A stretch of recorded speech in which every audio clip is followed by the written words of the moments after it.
मानसिक परेशानी है ये। उनको डेमोक्रेसी समझ में नहीं आती चीनियों को, और ना कभी समझ में आई है। चाइना में कभी डेमोक्रेसी रही नहीं। पहले इनके एम्परर्स थे या जो भी थे, इनके राजे महाराजे थे, उसके बाद ये कम्युनिस्ट आ गए और फिर कम्युनिस्ट ने भी यही हाल करा उनका। तो चाइना ने, आप ये देखिए कैसा मुल्क जिसने कभी डेमोक्रेसी नहीं देखी, पाकिस्तान ने फिर भी देखी है। मैं कह रहा हूं झूठी डेमोक्रेसी देखी है, आधी अधूरी, जिसको कहते हैं सवा पौना, ऐसी डेमोक्रेसी पाकिस्तान ने भी देखी है। लेकिन चीन ने एक दिन डेमोक्रेसी का नहीं देखा। 5000 साल पुराना मुल्क एक दिन डेमोक्रेसी नहीं देखी। डेमोक्रेसी आई भी खैर 100 साल पहले है, इस एरिया में हमारे 70-80 साल पहले आई है, लेकिन चीन ने एक दिन डेमोक्रेसी नहीं देखी। तो आप ऐसे मुल्क से चाहते हैं कि वो डेमोक्रेटिक बात करे या लोकतंत्र के हिसाब से बात करे? वो कभी नहीं करेगा, उसको अंडरस्टैंडिंग है ही नहीं इस फिलॉसफी की। तो चाइना के अंदर जो डेमोक्रेटिक मूवमेंट्स हैं, आपने हांगकांग में देखा क्या हो रहा है, ठीक है?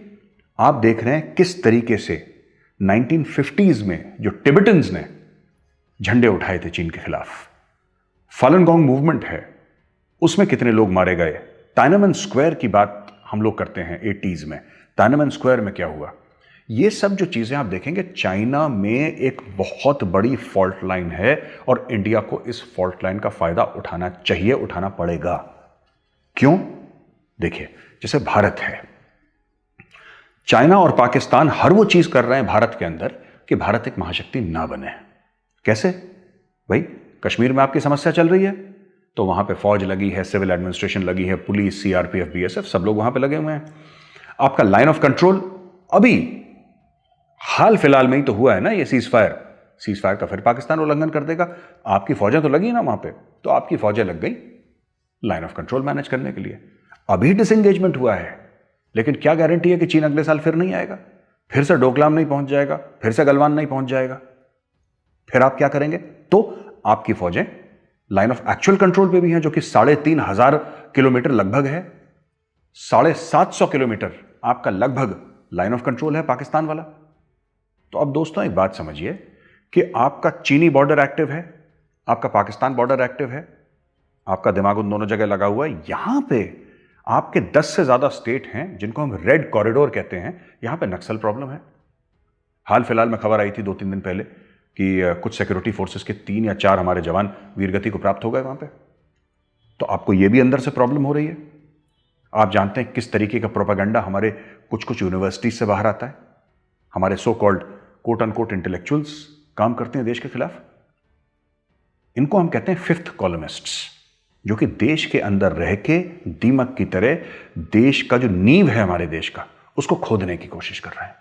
मैं अक्सर कहता हूं ना कि किले के दरवाजे अंदर से खुलते हैं, ये वही काम कर रहे हैं। तो जो देश, जब मैं कह रहा हूं जो देश, मेरा मतलब भारत से ये मतलब है कि भारत जैसा कोई भी देश जिसमें विश्व शक्ति बनने की ताकत हो, जिसमें वो कैपेबिलिटी हो कि वो ग्लोबल पावर बने, लेकिन अगर उनको रोकना है भारत को, तो कैसे रोकेंगे? ऐसे रोकेंगे कि भारत के अंदर इतनी समस्या पैदा कर लो कि भारत अंदर ही अंदर देखते रहे कि हाँ यहां पे ये हो गया, आजकल ये हो गया, परसों ये हो गया, इधर ये हो गया। जब भारत इन्हीं सब चीजों से जूझता रहेगा तो भारत फिर महाशक्ति कैसे बनेगा? यही फॉर्मूला जो चाइना और पाकिस्तान ने भारत पे इस्तेमाल करा है, यही फॉर्मूला आपको इस्तेमाल करना है चीन के खिलाफ। ये एक ट्राइड एंड टेस्टेड फॉर्मूला है। चीन जो इतना चौधरी बनता है, ये मालदीव्स में ये कर दिया, अफ्रीका में इतना ये कर दिया, पाकिस्तान में ये कर दिया, श्रीलंका में हनुमनटोटा पोर्ट है, मलाका स्ट्रेट्स में ये ड्रामा चल रहा है उनका, साउथ चाइना सी इधर आंखें दिखा रहा है जापान को, ऑस्ट्रेलिया से तू मैं चल रही है, दुनिया भर में चीन की जो चौधराहट चल रही है, ये कम कैसे होगी? ये कम तब होगी, ये कम खत्म, मैं कह रहा हूं कम भी नहीं, ये खत्म तब होगी जब चीन के अंदर छोटी छोटी आग लगेंगी। बड़ी आग की जरूरत नहीं है दोस्तों, इसमें छोटी छोटी आग लगेंगी चीन के अंदर। ये डेमोक्रेसी की, लोकतंत्र की मूवमेंट चाइना के अंदर, छोटी छोटी चीज, जैसे हांगकांग में चल रहा है, ऐसे हजारों हांगकांग चीन के अंदर होने चाहिए। पाकिस्तान को छोड़िए, उसको डब्बा case, it's a basket case, वो खुद इंप्लोड कर जाएगा। लेकिन आप खुद सोचिए ना, आपने हर समय पाकिस्तान को दुश्मन माना है भी, लेकिन आपने चाइना को इग्नोर कर दिया।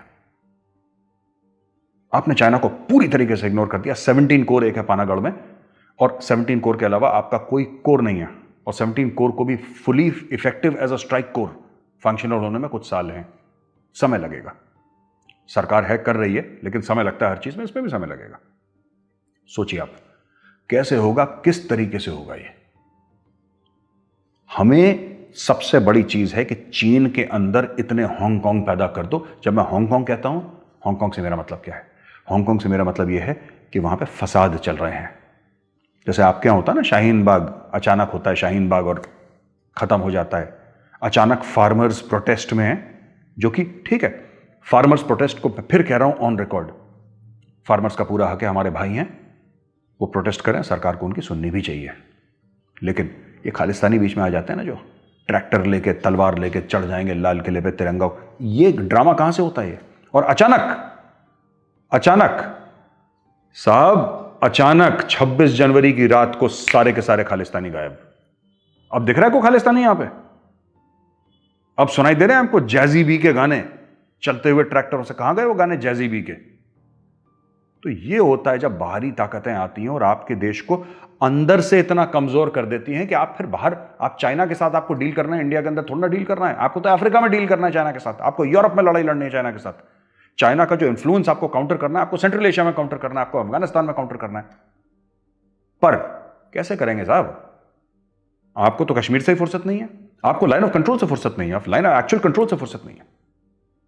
और सबसे बड़ी चीज, इंडिया में कितने स्टेट्स हैं जरा ये नोट करिए, खुद नोट करिए कितने स्टेट्स हैं इंडिया में, और फिर नोट करिए कि कब कब चुनाव होते हैं और उनको डिवाइड करिए। Number of states and number of years, कि एक स्टेट गवर्नमेंट कितने साल के लिए चलती है, उनको डिवाइड करिए। आपको ये पता लगेगा कि हर 2.5-3 महीने में भारत में चुनाव होते हैं। दोस्तों, यह मुल्क कैसे सुपर पावर बनेगा अगर हर 2.5-3 महीने में यहां पे चुनाव हो रहा है? यहां पे 24 घंटे एक मेले की तरह चुनाव ही होते रहते हैं यहां पे। तो मैं ये नहीं कह रहा कि चुनाव खत्म करिए, ये नहीं कह रहा, चुनाव बिल्कुल होने चाहिए। कि ऐसा नहीं हो सकता कि एक बार चुनाव हो और फिर 5 साल के लिए छुट्टी या 4 साल के लिए छुट्टी? क्योंकि अब पार्टी लड़ेगी तो उसमें प्रधानमंत्री जी भी जाएंगे, उसमें सब लोग जाएंगे, उसमें ऑपोजिशन वाली पार्टी जाएंगी, सब लोग जाएंगे चुनाव में। भाई, चुनाव का नेचर ऐसा है, क्योंकि you fight elections to win elections, you don't fight elections to lose elections. दोस्तों, आप चुनाव लड़ते हैं जीतने के लिए, आप हारने के लिए थोड़ा ना लड़ते हैं चुनाव।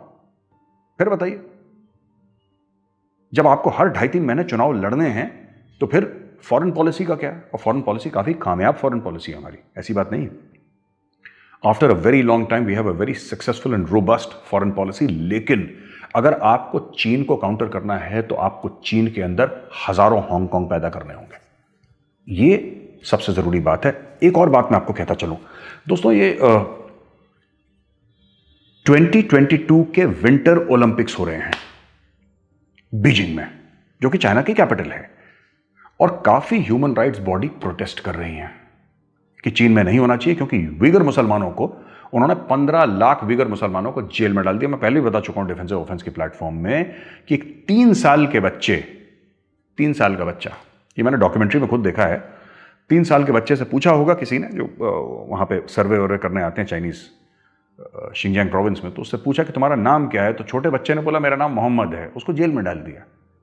3 साल के बच्चे का नाम मोहम्मद है, उसको जेल में डाल दिया। उसका जुर्म यह है कि उसका नाम मोहम्मद है, वो मुसलमान है, उसको जेल में डाल दिया, है ना। और ऐसे चीन की चाकरी करता है पाकिस्तान, और बड़े गर्व के साथ, बड़े फख्र के साथ अपने नाम के आगे लिखता है इस्लामिक रिपब्लिक ऑफ पाकिस्तान। ये मुसलमानों के रहनुमा है। एटम बम है इनके पास, इनके पास एटम बम है, अकल 2 रुपए की नहीं है, ठीक है, और गुर्दा तो चवन्नी का नहीं है इनके पास, लेकिन मुसलमानों के रहनुमा बनते हैं पाकिस्तानी। तो ये इनका किरदार है, ये इनकी असलियत है। देखिए, हमें इस पे इन्वेस्ट करना होगा कि किसी तरीके से 2022 विंटर ओलंपिक गेम्स चाइना में, दुनिया भर में प्रोटेस्ट्स हों इसके खिलाफ। जितने भी चाइनीज एम्बेसीज हैं दुनिया भर में, उनके सामने झंडा लेके, अलग अलग, भारतीय नहीं, पूरे दुनिया में लोग उनके सामने पहुंचे और उनको बोलो कि तुम छोड़ो, तुमने 15 लाख मुसलमानों को जेल में क्यों डाला है, क्यों डाला है उनको जेल में। और अगर कोई ईरानी, मैं जानता हूं मेरे ईरानी भाई हैं, आप हिंदी फिल्में देखते हैं और मैं जो कह रहा हूं आप समझते हैं, आप टूटी फूटी हिंदी बोलते भी हैं फोन पे मेरे साथ। मैं आपका नाम नहीं लूंगा, जो आप में से जर्नलिस्ट हैं, जो ड्राई फ्रूट के ट्रेडर्स हैं, मेरे संपर्क में हैं, मैं आपसे सिर्फ एक रिक्वेस्ट करना चाहता हूं। चाइना आपके मुल्क में इन्वेस्ट कर रहा है $400 बिलियन, आपको बहुत बहुत मुबारकबाद, ठीक है साहब। दुनिया ने आपको बॉयकॉट कर दिया। दुनिया कहती है आपसे तेल नहीं खरीदेंगे, सबसे बड़ा प्रोडक्ट आपका वही है ऑयल, चाइना आपसे खरीदेगा। लेकिन आप भी इस्लामिक मुल्क हैं। चीन ने पाकिस्तान में क्या करा? चीन ने पाकिस्तान में बलूचिस्तान में एक शराब की फैक्ट्री खोल दी, इस्लामिक रिपब्लिक के बीच में। और चीन ने बोला सब शराब पियो, मस्त रहो, शराब पियो, मस्त रहो, हाका नूडल खाओ, क्या फर्क पड़ता है। और इस्लामिक रिपब्लिक ऑफ पाकिस्तान ने बोला कि बिल्कुल एकदम डन, आप चाइनीज हैं साहब, बिस्मिल्लाह करिए, आप जाइए दारू की फैक्ट्री खोलिए, यही आपके साथ करेंगे। आपको लगता है 400 बिलियन डॉलर्स आपके मुल्क में आएंगे, मुफ्त में आएंगे? 400 बिलियन डॉलर्स चाइना फ्री में देगा? चाइना अपने पैर के जूते के नीचे रखेगा, ईरान को रगड़ देगा जब उसका मन चाहेगा। वो अपनी मनमानी करेगा, क्योंकि वो आपका तेल ले रहा है, ऑयल ले रहा है, क्योंकि वो ऑयल और कोई मुल्क ले नहीं सकता, क्योंकि ईरान के ऊपर सैंक्शंस हैं भाई, ईरान के ऊपर, आपके ऊपर सैंक्शंस हैं। इसलिए बहुत जरूरी है चाइना के ऊपर नकेल कसना, हर जगह से चाइना की घेराबंदी। में फिर बात कर रहा हूं वही बात जो जॉर्ज फर्नांडिस जी ने कही थी 1998, 97, मुझे साल याद नहीं है, लेकिन उन्होंने बात कही थी, मुझे पक्का याद है, क्योंकि मुझे पता था उस वक्त हमारी यूनिट जेएनके में थी, और तब मैंने खबर खुद पढ़ी थी, मुझे आज भी याद है, आप इंटरनेट पर सर्च करिएगा आपको मिलेगा, जहां पे उन्होंने बोला था कि real threat is China not Pakistan. उस समय मैं भी बड़ा सरप्राइज था। हम लोग तो वहां पे थे, we were facing the Pakistanis. हमने बोला साहब ये डिफेंस मिनिस्टर साहब ये क्या बोल रहे हैं। आज जब थोड़ा सा और पढ़ लिख गए, थोड़ा सा बचपना चला गया, थोड़ा सा अकल आ गई, थोड़ा ज़्यादा नहीं आई, थोड़ी बहुत अकल आ गई, तो आज ये एहसास होता है कि जॉर्ज फर्नांडिस जी ने जो बात जो कही थी इतने साल पहले, उन्होंने गलत बात नहीं कही थी, उन्होंने बिल्कुल सही बात करी थी। और हमारे स्ट्रेटेजिक थिंकर्स को अब ये समझ आ गई है कि पाकिस्तान विल इम्प्लोड, पाकिस्तान तो खत्म केस है।